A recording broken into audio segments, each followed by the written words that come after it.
سامعین سے گزارش کی جاتی ہے کہ ہمارے دونوں چینلز کے پلیٹ فارم سے جتنی بھی آڈیو بکس کی ریکارڈنگ کمپلیٹ ہو چکی ہے اسے خود بھی سنیں اور زیادہ سے زیادہ شیئر کرنے کی کوشش کریں، اور ہمارے سوشل میڈیا پلیٹ فارم کے لنکس ڈسکرپشن میں دیے گئے ہیں۔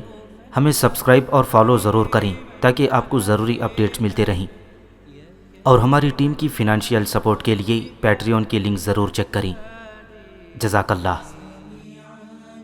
بسم اللہ الرحمن الرحیم۔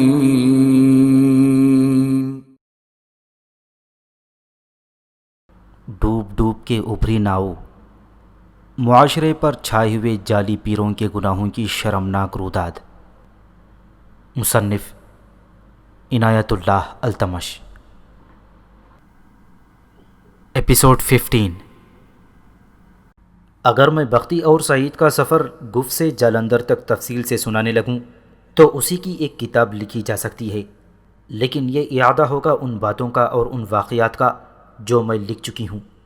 بہتر سمجھتی ہوں کہ نہایت اہم باتیں سناؤں۔ بختی کو تو اتنا بھی اندازہ نہیں تھا کہ جالندھر تک پہنچنے تک کتنے دن اور کتنی راتیں گزر گئی تھیں۔ کبھی وہ کہتی کہ 10 دن گزرے تھے اور کبھی 8 دن۔ بہرحال وہ 8-10 دنوں میں جالندھر پہنچ گئے تھے۔ سعید نے ایک بڑا اچھا مشورہ دیا تھا۔ اس نے کہا تھا کہ سفر رات کو کیا جائے اور دن کے وقت کوئی محفوظ جگہ دیکھ کر آرام کر لیا جائے۔ بختی کو یہ بات اچھی لگی کیونکہ رات کو خطرہ کم ہو جاتا تھا۔ 2-3 دنوں بعد سعید کا پاؤں ذرا بہتر ہو گیا تھا اور کسی وقت وہ اس پاؤں کو چلتے چلتے زمین پر لگا لیتا تھا اور درد کوئی زیادہ نہیں ہوتا تھا۔ 2-3 دن اور گزرے تو پاؤں زمین پر ٹکنے لگا اور کچھ وزن بھی لینے کے قابل ہو گیا۔ دراصل سعید نے درد کو برداشت کرنا شروع کر دیا تھا۔ ایک اور بڑا مسئلہ تھا جو پیٹ کا تھا۔ پانی کا یہی مسئلہ تھا کہ بارش کا گدلا پانی پینا پڑتا تھا۔ ساون کا موسم تھا، بارش برستی تھی اور جگہ جگہ پانی اکٹھا ہو جاتا تھا۔ کھانے کا مسئلہ یوں حل ہوا کہ سفر کے پہلے 2-3 دنوں میں وہ ایسی جگہ سے گزرے جہاں کچے مکانات تھے اور یہ 4-5 ہی تھے۔ یہ سب جلے ہوئے تھے۔ ان کے ارد گرد ہرے بھرے کھیت تھے۔ یہ چونکہ مسلمانوں کے تھے اس لیے سکھ انہیں جلا گئے تھے۔ سعید اور بختی قریب سے گزرے تو وہاں زندگی کے کوئی آثار نظر نہ آئے۔ بختی نے کہا کہ وہ ان کھنڈروں میں جا کر دیکھتی ہے، شاید کھانے کی کوئی چیز مل جائے۔ سعید بھی بختی کے سہارے اندر چلا گیا۔ مکانوں کی چھتیں گھاس پھوس اور درختوں کی ٹہنیوں سے بنائی گئی تھیں، اس لیے چھتیں بالکل جل کر بیٹھ گئی تھیں۔ صرف ایک مکان تھا جس کی چھت سلامت تھی اور دروازے ہی جلے تھے۔ وہ دونوں اس مکان میں داخل ہوئے تو صحن میں انہیں 4-5 لاشیں بکھری نظر آئیں۔ یہ سب ہڈیوں کے پنجر تھے۔ درندے اور گدھ گوشت پوست کھا گئے تھے، ان میں بچے بھی تھے۔ منظر بڑا ہی ہولناک تھا۔ بختی اکیلی ہوتی تو وہاں سے بھاگ جاتی، لیکن سعید ساتھ تھا اس لیے وہ زیادہ ڈری نہیں۔ وہ جلے ہوئے دروازے میں اندر داخل ہو گئی۔ 2 ٹرنک کھلے پڑے تھے جس سے ظاہر ہوتا تھا کہ سکھوں نے لوٹ مار بھی کی ہے۔ ایک طرف مٹی کی چھوٹی بڑی ڈولیاں اور ہانڈیاں اور مٹی کے ایسے ہی برتن پڑے تھے۔ ان کی تلاشی لی تو ایک ڈولی میں سے بھنے ہوئے چنے مل گئے، پھر گڑ بھی مل گیا۔ یہ تو دیہات کی ایسی اشیاء ہیں جو ہر گھر میں موجود رہتی ہیں۔ بختی نے بتایا کہ اسی گھر سے ایک کپڑا لے کر جب گڑ اور چنے اس میں باندھ کر وہ وہاں سے نکلے تھے تو اچانک اسے ہچکی سی آئی اور وہ رونے لگی۔ اسے خیال آ گیا تھا کہ ان سیدھے سادھے سے لوگوں نے ہندوؤں اور سکھوں کا کیا بگاڑا تھا کہ پورے گھر کو ختم کر ڈالا اور بچوں کو بھی نہ بخشا۔ انہیں اس جرم میں قتل کر دیا گیا تھا اور ان کے گھر جلا دیے گئے تھے کہ یہ محض مسلمان تھے۔ چل خوش بخت، بختی کو سعید کی آواز سنائی دی جو اس کے پیچھے کھڑا تھا۔ اس نے کہا، یہ دن بھی دیکھنا تھا کہ میں ان گندے مندے لوگوں کے گھروں سے چنے اور گڑ اٹھا کر کھاؤں گا۔ یہ لوگ تو 2 وقت کی روٹی کے لیے ہماری دہلیز پر ماتھے رگڑا کرتے تھے۔ بختی کی جذباتی دنیا میں جیسے بڑی زور سے زلزلہ آیا ہو۔ سعید کی بات نے اسے چکرا دیا تھا اور سوچا کہ وہ اس حالت میں بھی دماغ میں فرعونیت لیے پھرتا ہے۔ بختی کچھ بھی نہ بولی اور آگے آگے چل پڑی۔ اب سعید صرف بندوق کے سہارے چند قدم چلا اور اس گھر سے باہر آ کر اس نے اپنا ایک بازو بختی کے کندھے پر رکھ دیا، اور بختی کے لیے یہ بوجھ بڑا ہی ناگوار تھا۔ بختی نے بڑی بے تکلفی سے سنایا کہ شکل و صورت اور قد کاٹ کے لحاظ سے سعید پرکشش نوجوان تھا، جس سے پیار اور محبت کرنے کو جی چاہتا تھا، لیکن اس کے خیالات اور اس کی فطرت ایسی تھی کہ اس کے لیے سوائے نفرت کے اور کچھ بھی ذہن میں نہیں آتا تھا۔ پھر ان 8-10 دنوں میں ایک اور بات کچھ اہمیت رکھتی ہے جو بختی نے خاص طور پر سنائی۔ سفر کے آخری 2-3 دن انہوں نے پھر دن کو چلنا اور رات کو آرام کرنا شروع کر دیا تھا۔ سعید کا پاؤں اب اور زیادہ ٹھیک ہو گیا تھا اور اسے بختی کے سہارے کی ضرورت نہیں تھی، صرف بندوق کا سہارا کافی تھا۔ پھر بھی وہ بختی کو اپنے ساتھ لگا لیتا تھا اور ایک بازو اس کے کندھوں پر رکھ دیتا تھا۔ ایک روز چلتے چلتے اس نے بختی کے کندھے پر رکھا ہوا اپنا بازو بختی کی کمر کے گرد لپیٹ لیا اور اسے گھما کر اپنے سینے سے لگا لیا۔ خوش بخت، سعید نے کہا، خفا نہ ہونا، نہ میری نیت پر شک کرنا، میں اب ساری زندگی تمہارے بغیر نہیں رہ سکوں گا۔ سعید نے رومانی سی حرکتیں شروع کر دیں اور بےتابی سے محبت کا اظہار زبانی بھی اور عملی طور پر بھی کرنے لگا۔ بختی نے برا تو نہ مانا، لیکن اس کے بازو سے الگ ہو گئی اور بولی، میں تمہیں چھوڑ کر کہیں بھاگ تو نہیں چلی، ابھی ان باتوں کا وقت نہیں اور موقع بھی نہیں ہے۔ بختی نے ہمیں سنایا کہ وہ اپنے ان تاثرات کو چھپائے گی نہیں کہ سعید کی فطرت اور اس کا کردار اس کی شکل و صورت کے مطابق یعنی اس جیسا ہوتا تو وہ اس قابل تھا کہ بختی اس پر فدا ہو جاتی، لیکن اس کے اظہار محبت میں بھی رعونت کی ہلکی سی جھلک تھی، یا شاید یہ بختی کا صرف احساس تھا۔ اور پھر جیسے ایک معجزہ ہوا ہو، وہ جلندھر پہنچ گئے۔ اصل معجزہ تو یہ تھا کہ خاکی وردی میں ملبوس فوجیوں نے ان کا استقبال کیا۔ پناہ گزین 2-2 4-4 کنبہ در کنبہ اور قافلوں کی صورت میں بھی چلے آ رہے تھے اور ان کا استقبال یہی فوجی کر رہے تھے۔ بتایا گیا کہ یہ پاکستان کی فوج کے فوجی ہیں جنہیں مہاجرین کو سرحد پار سے لانے کی ڈیوٹی سونپی گئی ہے۔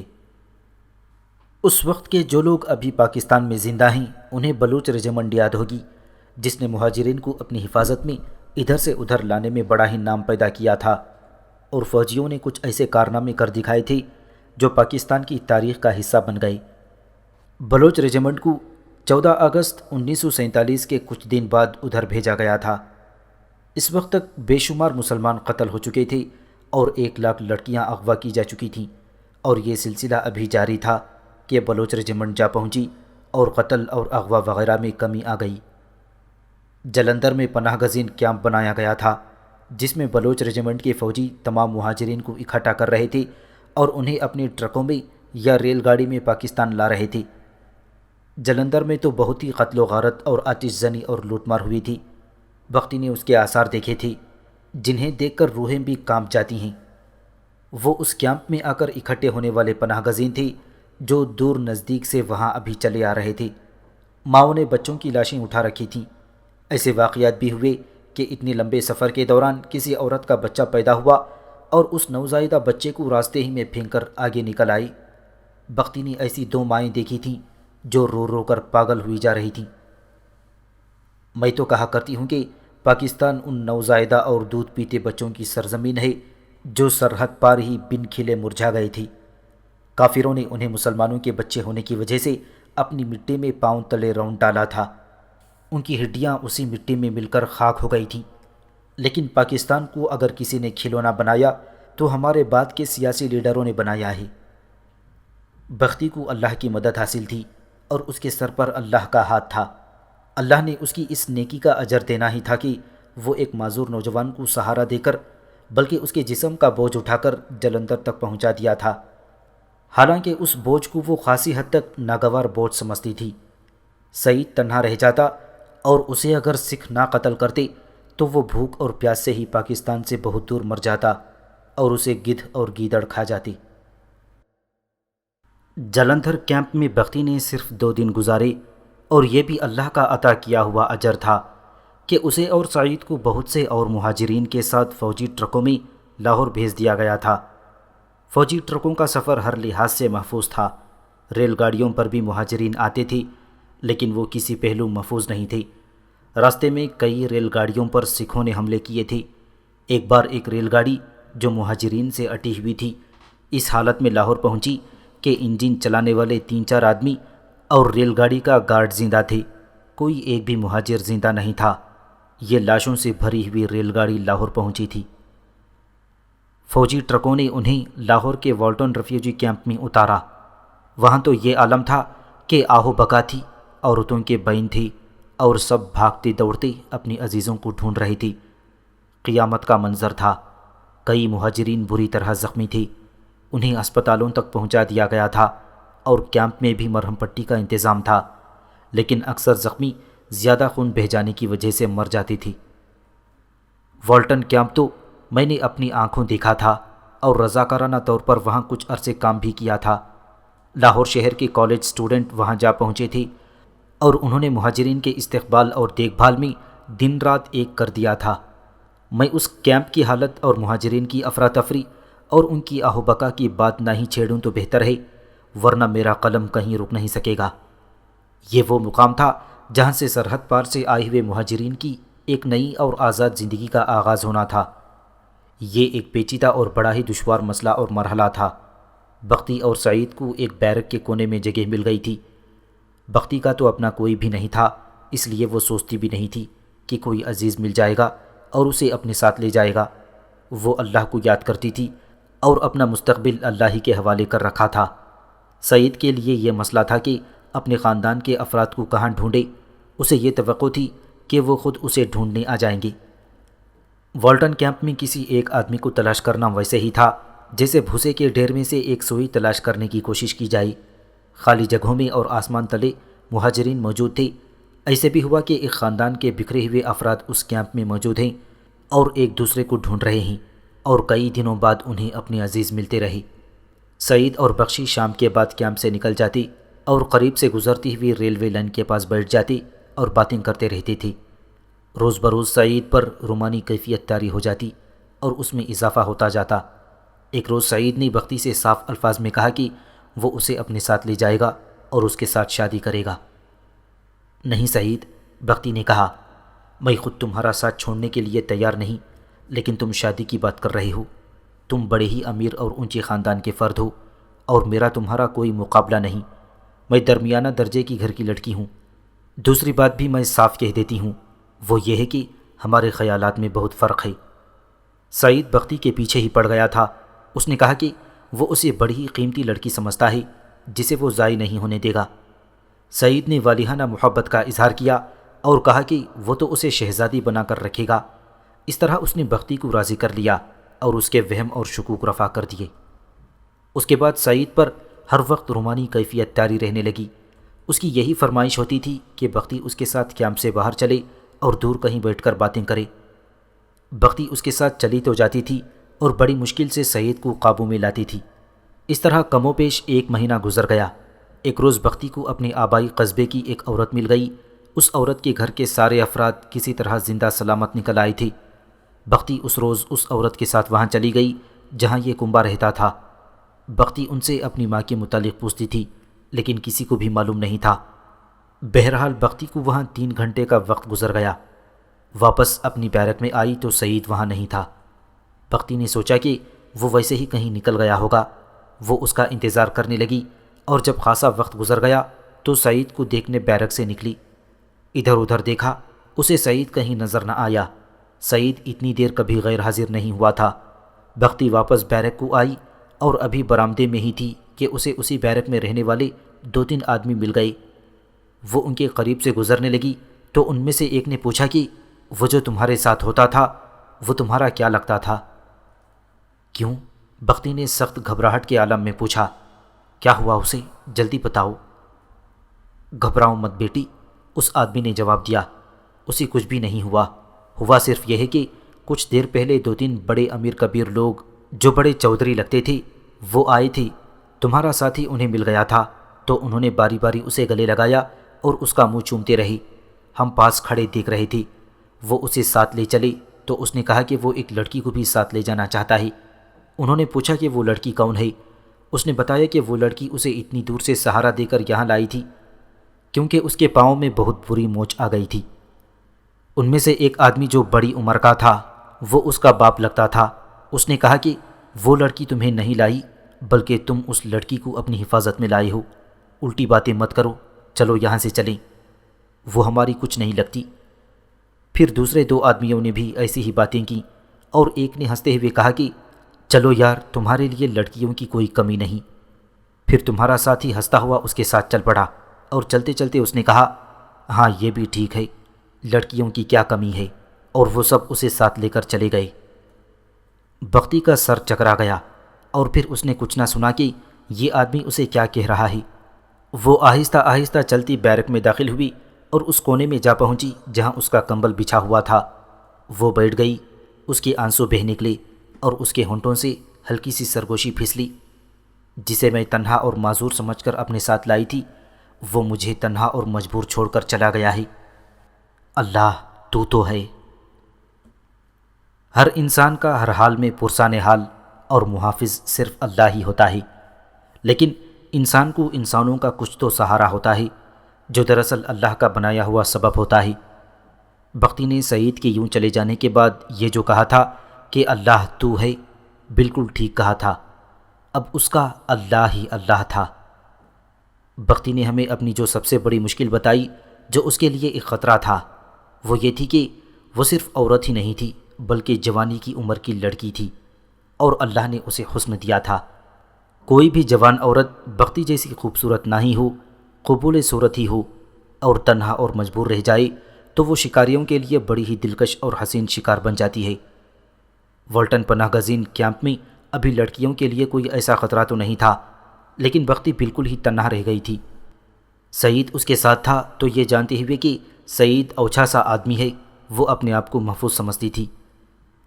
سعید نے تو اسے اپنے ساتھ شادی کے لیے تیار کر لیا تھا۔ بختی رضامند تو نہیں تھی، کیونکہ اسے سعید عادات کی وجہ سے اچھا نہیں لگتا تھا، اور دوسری وجہ یہ کہ وہ بہت ہی امیر کبیر خاندان کا لڑکا تھا۔ پھر بھی بختی کے لیے ایک پناہ بھی تھی اور ٹھکانہ بھی۔ اسے کوئی ڈر اور کوئی گھبراہٹ نہیں تھی، البتہ اس کے دل پر ہر وقت اپنوں سے بچھڑ جانے کا غم سوار رہتا تھا، اور وہ تنہائی میں رو بھی پڑتی تھی۔ اسے زیادہ تر اپنی ماں یاد آتی تھی۔ تم نہیں سمجھ سکو گی، بختی نے اپنی آپ بیتی سناتے ہوئے کہا۔ تم اتنا ہی سمجھ سکتی ہو کہ جس کسی کا پورا خاندان بچے سے بوڑھے تک قتل کر دیا جائے، اس کے جذبات کا کیا حشر ہوتا ہے، لیکن اس ماحول کو اور اس صورتحال کو نہیں سمجھ سکو گی جس میں میں پڑی ہوئی تھی۔ وہاں ہر کوئی اداس، پریشان اور غمگین تھا۔ کوئی اچھے کپڑے پہنے ہوئے کیمپ میں آتا تو سب اس کی طرف اٹھ دوڑتے، شاید ہماری آباد کاری کی کوئی خبر لایا ہے، لیکن سوائے مایوسی کے کچھ حاصل نہیں ہوتا تھا۔ یا ایسے لوگ آتے تھے جو کچھ کپڑے اور پیسے بانٹ جاتے تھے۔ میں تو بھکارن بن گئی تھی، میں ہی نہیں، وہاں سب کی حیثیت بھکاریوں والی ہو گئی تھی۔ بختی نے ہمیں والٹن کیمپ کے متعلق بتایا کہ اسے پتہ چلا تھا کہ جنگ عظیم کے دوران پر یہ بیرکیں انڈین ایئر فورس کے ٹریننگ سینٹر کے لیے عارضی طور پر کھڑی کی گئی تھیں۔ یہ ان پکی بیرکوں جیسی نہیں تھیں جو انگریزوں نے یہاں آ کر چھاؤنیوں میں فوجوں کے لیے بنائی تھیں۔ ان بیرکوں میں کچھ وقار تھا۔ یہ تو دیواریں کھڑی کر کے اوپر مخروطی چھتیں ڈال دی گئی تھیں، کیونکہ یہ محض عارضی تھیں۔ یوں پتہ چلتا تھا جیسے یہ قیدی کیمپ ہو۔ ابھی تک پناہ گزین آ رہے تھے، لیکن آنے والوں کی تعداد اور کم ہوتی جا رہی تھی۔ اب تو کیمپ سے لوگ جانا شروع ہو گئے تھے۔ جن خاندانوں کے مرد ساتھ تھے وہ بھاگ دوڑ کر کہیں نہ کہیں کوئی مکان یا ٹھکانہ ڈھونڈ لیتے اور اپنے خاندان کو وہاں لے جاتے تھے۔ بعض کے رشتہ دار پہلے ہی پاکستان میں موجود تھے، وہ آئے اور اپنے عزیزوں کو لے گئے۔ کیمپ میں بس وہی رہ گئے جن کا کوئی وسیلہ نہیں تھا، نہ کوئی پرسان حال تھا۔ ہجرت کے ابتدائی چند مہینوں میں آنے والے پناہ گزینوں میں جو زخمی اور بیمار ہوتے تھے، ان کے علاج معالجے کا نہایت اچھا انتظام تھا۔ ظاہر ہے شہر کے ڈاکٹر پہنچ گئے تھے، لیکن یہ سلسلہ زیادہ دیر اچھی طرح نہ چل سکا۔ علاج کی سہولتیں کم ہوتی گئیں۔ اس کا نتیجہ یہ ہوا کہ ہر روز ایک دو پناہ گزین کسی نہ کسی بیماری میں مبتلا ہو کر فوت ہو جاتے تھے۔ وہاں تو پہلے ہی آہوزاری تھی، وہ تو ماتم کدا تھا۔ یوں معلوم ہوتا تھا جیسے موت بیرکوں میں گھومتی پھرتی رہتی ہو۔ کسی نہ کسی بیرک سے عورت کی بین سنائی دیتی۔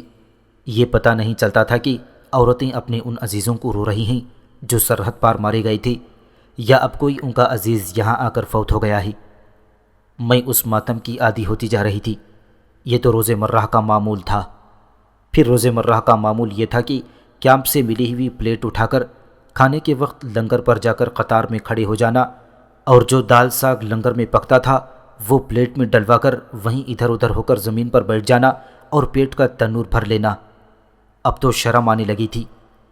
مجھے ان لوگوں کا مشکور ہونا چاہیے جو مہاجرین کو آ کر کپڑے دیتے تھے۔ میں بھی نہ جانے کس کس عورت کے اترے ہوئے کپڑے پہن رہی تھی، لیکن دل پر اس کا جو اثر ہوتا تھا وہ کم از کم میں بیان نہیں کر سکتی۔ 1948 کا سال گزرتا جا رہا تھا اور کیمپ کی آبادی کم ہوتی جا رہی تھی۔ کسی کنبے کو کہیں ٹھکانہ مل جاتا تھا تو وہ کیمپ سے رخصت ہو جاتا۔ کیمپ میں رہ جانے والے مہاجرین اس کنبے کو ہنسی خوشی رخصت نہیں کرتے تھے، بلکہ حسرت بھری نظروں سے انہیں دیکھتے تھے کہ یہ کس قدر خوش نصیب ہیں کہ انہیں ٹھکانہ مل گیا ہے۔ کیمپ میں دنوں اور مہینوں کا تو کسی کو خیال ہی نہ تھا، لیکن بختی نے بتایا کہ وہ ستمبر 1948 کا مہینہ ساری عمر نہیں بھول سکے گی۔ کیمپ میں یہ خبر پھیل گئی کہ قائد اعظم فوت ہو گئے ہیں۔ اس خبر نے ماتم کی فضا میں اور زیادہ اضافہ کر دیا۔ پناہ گزین ایسے روئے جیسے ان کے عزیز آج فوت ہوئے ہوں۔ کچھ لوگ ایسے بھی تھے جو قومی سطح پر سوچنے کی اہلیت نہیں رکھتے تھے۔ وہ قائد اعظم سے خوش نہیں تھے اور کہتے تھے کہ انہیں قائد اعظم نے ہی اجاڑا ہے۔ ایسے لوگوں کی تعداد بہت ہی تھوڑی تھی، اس لیے ان کی آواز مردوں کی دہاڑوں اور عورتوں کی بینوں میں کم ہو گئی۔ مہاجرین وثوق سے کہا کرتے تھے کہ قائد اعظم انہیں آباد کریں گے، لیکن وہ قائد اعظم اچانک دنیا سے اٹھ گئے اور اثر نو ماتم شروع ہو گیا۔ اس روز میں اتنی روئی کہ ہچکی بند گئی۔ بختی نے اس وقت کو یاد کرتے ہوئے کہا، اگر میں کہوں کہ یہ رونا صرف قائد اعظم پر تھا تو یہ سچ نہیں ہوگا۔ قائد اعظم کا غم تو تھا ہی، لیکن مجھے اپنی ماں، اپنا باپ اور خاوند اور سرحد پار گزری ہوئی زندگی یاد آ رہی تھی اور اس پر روئے ہی چلی جا رہی تھی۔ کیمپ میں ہر کوئی روتا تھا اور کوئی کسی کو تسلی یا دلاسا نہیں دے سکتا تھا، نہ وہاں کوئی بہلانے والا تھا۔ بختی کو یہ تو معلوم ہی نہیں تھا کہ قائد اعظم کی وفات کے بعد پورے پاکستان میں کیا تغیر آیا تھا۔ قوم کی سیاسی قیادت میں اقتدار پرستی وبا کی صورت پھیلنے لگی تھی۔ بعض علماء دین بھی سیاسی لبادے اوڑھنے لگے تھے۔ سب سے زیادہ جو گروہ اقتدار کی طرف لپکا وہ جاگیرداروں کا گروہ تھا۔ یہ وہی جاگیردار تھے جن کی پرورش انگریزوں نے کی تھی۔ وہ مطالبہ پاکستان کے مخالف تھے، لیکن اب وہ پاکستان کی سیاست اور حکومت کا جائز حقدار بن گئے تھے۔ اگر میں اس انقلاب کی تفصیلات بیان کرنے لگوں تو کوئی نئی بات نہیں کر رہی ہوں گی، کیونکہ یہ 1000 بار سنی سنائی کہانی ہے۔ میں بختی کی بات سناتی ہوں۔ بختی وہ بیان کر رہی تھی جو والٹن کیمپ میں دیکھ رہی تھی یا جو اس پر گزر رہی تھی۔ بختی نے بتایا کہ قائد اعظم کی وفات کے 2-2.5 مہینوں بعد کیمپ میں صاف پتہ چلنے لگا کہ اب یہاں وہ خلوص اور وہ جذبہ نہیں رہا تھا جو پہلے تھا۔ اس کی ایک تو وجہ یہ تھی کہ ابتدا میں جو لوگ رضاکارانہ طور پر مہاجرین کے استقبال کے لیے اور ان کی دیکھ بھال کے لیے کیمپ میں آئے ہوئے تھے وہ چلے گئے تھے۔ ان کی جگہ ایسے لوگ آ گئے جن کا انداز کچھ کاروباری سا تھا، بلکہ بختی نے اس انداز کو بازاری بھی کہا تھا۔ اس سے پہلے والے رضاکاروں کو بیرکوں میں گھومتے پھرتے کبھی نہیں دیکھی گئی تھی۔ وہ اپنے کام سے کام رکھتے تھے، لیکن یہ جو آئے ان میں سے کوئی نہ کوئی پناہ گزینوں میں گھومتا پھرتا نظر آتا، اور جہاں کہیں کوئی جوان لڑکی دیکھتا وہاں رک کر اس کے متعلق پوچھنا شروع کر دیتا۔ بختی خوبصورت لڑکی تھی۔ یہ ورکر باری باری اس کے پاس آئی اور ہر ایک نے اسے شادی کا مشورہ دیا، لیکن بختی نے سر ہلا کر انکار کر دیا۔ اس نے ہمیں بتایا کہ وہ شادی کا نام ہی نہیں سننا چاہتی تھی، کہتی تھی کہ دل مانتا ہی نہیں تھا۔ یوں بھی ہوتا کہ اعلان ہوتا کہ چاولوں کی دیگیں آئی ہیں، آ کر لے لیں۔ مہاجرین اٹھ دوڑتے تھے۔ یہ خیرات کی دیگیں ہوتی تھیں۔ مقامی لوگ دیگیں پکا کر اپنی گلی محلوں میں غریبوں کو دینے کے بجائے کیمپ میں لے آتے تھے۔ بختی کسی غریب گھرانے کی لڑکی نہیں تھی۔ وہ چاول لینے تو چلی جاتی تھی، لیکن یہ دل کا نہیں بلکہ پیٹ کا مطالبہ ہوتا تھا۔ بختی نے کہا کہ اس کا تو من مارا ہی گیا تھا۔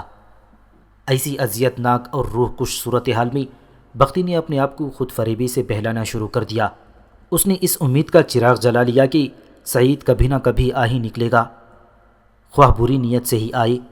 پھر بختی نے یہ امید بھی دل میں بیدار کر لی کہ اسے اپنی ماں اور اپنا باپ بھی مل جائیں گے اور وہ زندہ ہوں گی۔ ان امیدوں کے زیر اثر بختی بیرکوں اور خیموں میں گھومتی پھرتی رہتی تھی، لیکن یہ خود فریبی اور خواب و خیال کے سوا کچھ نہیں تھا۔ یہ تو انسانی فطرت کی ایک کمزوری یا اسے فطرت کا ایک قدرتی رد عمل سمجھی کہ انسان جب حالات میں پستے پستے مجبور اور بے بس ہو جاتا ہے اور اسے کوئی راہ نجات نظر نہیں آتی تو اس کا ذہن راہ فرار اختیار کر لیتا ہے۔ فرار کا بہترین راستہ خود فریبی اور بیداری کے خواب ہی ہو سکتے ہیں۔ بختی نے بتایا کہ کیمپ میں اب کھلم کھلا کرپشن شروع ہو گئی تھی۔ وہاں جو سرکاری انتظامیہ کے اہلکار کام کر رہے تھے انہوں نے اب کام دکھانے شروع کر دیے تھے۔ انہوں نے بالکل ویسی ہی چکر بازیاں شروع کر دیں جیسی آج سرکاری انتظامیہ میں نظر آتی ہے۔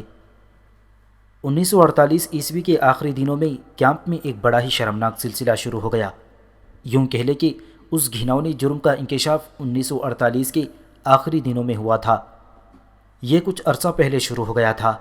یہ اس طرح تھا کہ کیمپ میں کچھ عورتیں پناہ گزینوں کی نوجوان اور اچھی شکل و صورت والی لڑکیوں کو دیکھتی پھرتی تھیں۔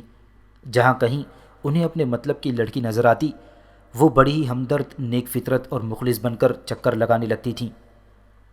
یہ دراصل لاہور کی طوائفیں تھیں جو پناہ گزینوں کی لڑکیوں کو دھوکہ دے کر، بہلا پھسلا کر اور ان کی وارثوں کو ورغلا کر لڑکیوں کو اپنے ساتھ لے جاتی اور اپنے ہاں لے جا کر انہیں عصمت فروشی کے لیے تیار کرتی تھیں۔ وہاں تنہا لڑکیوں کی بھی کمی نہیں تھی جیسی بختی تھی۔ طوائفیں ان سے ہمدردی کا اظہار کر کے پوچھ لیتیں کہ وہ کہاں سے آئی ہیں۔ پھر کسی لڑکی کو ایک روز یہ خوشخبری سناتے کہ تمہارے کچھ رشتہ دار مل گئے ہیں۔ لڑکی بیچاری بڑی آسانی سے دھوکے میں آ جاتی اور ان کے ساتھ چل پڑتی اور پھر اس لڑکی کا سراغ نہ ملتا۔ یہ طوائفیں مختلف بہروپ دھار کر آتی تھیں، کچھ پھٹے پرانے کپڑے پہنے اور اپنا حلیہ بہت برا بنائے آتیں اور یہ ظاہر کرتیں کہ وہ ہجرت کر کے پاپ یادہ آئی ہیں۔ ان کے فریب کاری جلدی کامیاب ہو جاتی تھی کیونکہ مہاجر لڑکیاں انہیں اپنی جیسی مظلوم اور مجبور سمجھتی تھیں۔ ان کی فریب کاریاں جلدی کامیاب ہو جاتی تھیں کیونکہ مہاجر لڑکیاں انہیں اپنی جیسی مظلوم اور مجبور سمجھتی تھیں۔ بعض طوائفیں نہایت اعلیٰ قسم کے کپڑے پہنے آتیں اور ظاہر کرتیں کہ وہ بڑے ہی امیر کبیر اور جاگیر خاندان کی ہیں۔ وہ اپنے مطلب اور اپنی پسند کی لڑکیوں کو اپنے گھروں میں رکھنے اور پھر کسی اچھے آدمی کے ساتھ شادی کرنے کا جھانسا دے کر لے جاتی ہیں۔ بختی تو خاص طور پر ان کے کام کی چیز تھی۔ اس کے پاس ایک بعد دیگرے 4 عورتیں آئی تھیں۔ اسے یہی جھانسے دیے گئے تھے لیکن بختی بچی رہی۔ وجہ یہ تھی کہ بختی کو پہلے ہی پتہ چل گیا تھا کہ کیمپ میں یہ چکر بھی چل پڑا ہے۔ وہاں لدھیانہ ضلع کی 2 ادھیڑ عمر عورتیں موجود تھیں جو بختی کی طرح آس پاس کیمپ لگائے بیٹھی تھیں کہ شاید ان کا کوئی بچا کچا عزیز آ ہی نکلے گا۔ ان دونوں عورتوں کو بختی سے پیار ہو گیا تھا اور اس کا بہت خیال رکھتی تھیں۔ یہ طوائفیں ایسے بہروپ میں آتیں اور ایسی ایکٹنگ کرتی تھیں کہ عقل والا بندہ بھی دھوکے میں آ جاتا تھا۔ یہ مجرم عورتیں جب بختی کے پاس آئیں اور یہ دونوں پناہ گزین عورتیں پہنچ گئیں اور بختی کے پاس بیٹھ گئیں، انہوں نے ان طوائفوں کو ٹال کر بختی کو محفوظ رکھا تھا۔ بختی نہ بتاتی تو مجھے بھی معلوم تھا کہ پناہ گزین کیمپوں میں یہ کرپشن اور شرمناک دھاندلی بھی ہوئی تھی۔ یہ مجھے بہت عرصہ بعد اس وقت پتہ چلا تھا جب میں نے پڑھنا لکھنا شروع کیا تھا۔ میں معاشرے کے کونوں خدروں میں جھانکتی پھرتی تھی کہ وہی لکھوں جو حقیقت میں ہمارے معاشرے میں موجود ہے۔ مجھے پتہ چلا تھا کہ لاہور اور کراچی کی عصمت فروشوں کے بازاروں میں طوائفوں کی تعداد بہت زیادہ ہے، اس لیے کہ ان میں پناہ گزین لڑکیاں پہنچا دی گئی تھیں۔ میں اکثر سوچا کرتی ہوں اور ہر درد مند پاکستانی سوچتا ہوگا کہ اس سے بڑا گناہ اور کیا ہوگا کہ اسلام اور پاکستان کے نام پر بے گھر ہو جانے والی عورتوں کو یہ دھوکہ دینا کہ انہیں پناہ دی جا رہی ہے اور ان کا ٹھکانہ بنایا جا رہا ہے اور پھر انہیں عصمت فروش بنا دینا۔ یہ بھی پتہ چلا تھا کہ یہ طوائفیں کیمپوں میں پناہ گزین لڑکیوں کو اپنے آپ ہی نہیں لے جاتی تھیں۔ وہاں جو سرکاری اہلکار تھے وہ اس جرم میں شریک تھے اور وہ طوائفوں سے نقد وصول کرتے تھے۔ میں تو کہا کرتی ہوں کہ آج ہم جس ذلت و رسوائی میں جا پڑے ہیں یہ ہمارے اپنے گناہوں کی ہی سزا ہے۔ پاکستان معرض وجود میں آیا تو قوم کا کردار انتہائی بلندیوں تک پہنچا ہوا تھا۔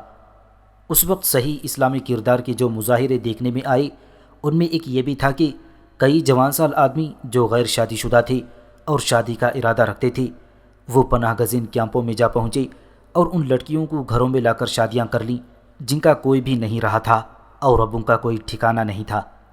انہوں نے پورے خلوص سے شادیاں کیں اور پناہ گزین لڑکیوں کو باعزت زندگی دی۔